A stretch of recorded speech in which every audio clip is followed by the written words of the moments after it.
నీది నిజంగా master mind అమ్మా.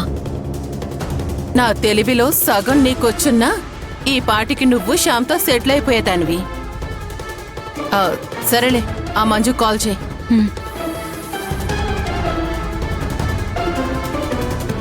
హలో మంజు, మేము నిన్ను కలవాలి.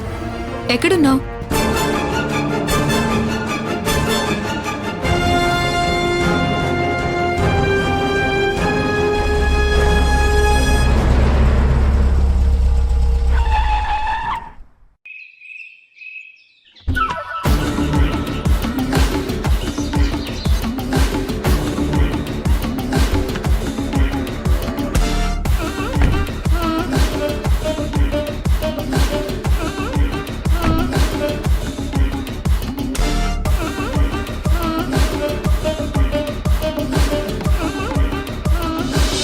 చెప్పండి, ఎందుకు కలవాలనుకున్నారు?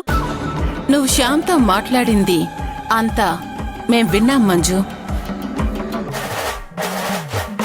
మావిని పెళ్లి చేసుకోవాలన్న ఆలోచన నీకు కూడా ఉందని మాకు అర్థమైంది. అయితే ఏంటిప్పుడు? మీకు పోటీగా రావద్దని చెప్పడానికొచ్చారా? మాతో చేతులు కలపమని అడగడానికొచ్చాం. నేను నీకిదివరకే చెప్పాను కదా, ఖుషీకి అమ్మ స్థానంలో నువ్వైనా ఉండాలి, లేక నందిని అయినా ఉండాలి. మూడో మనిషికి అవకాశం ఇవ్వకూడదు అని చెప్పారు. కానీ ఏం లాభం? మూడో మనిషిని బావ ఆల్రెడీ తీసుకొచ్చి ఇంట్లో పెట్టాడుగా.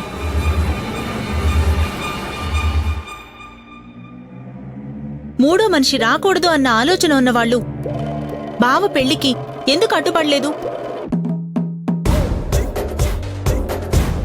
కనీసం నాకు చిన్న ఇన్ఫర్మేషన్ కూడా ఎందుకు ఇవ్వలేదు? మీ వల్ల కాకపోయుంటే నేనైనా ఆ పెళ్లిని ఆపు ఉండేదాన్ని కదా. అసలు వాళ్ళకి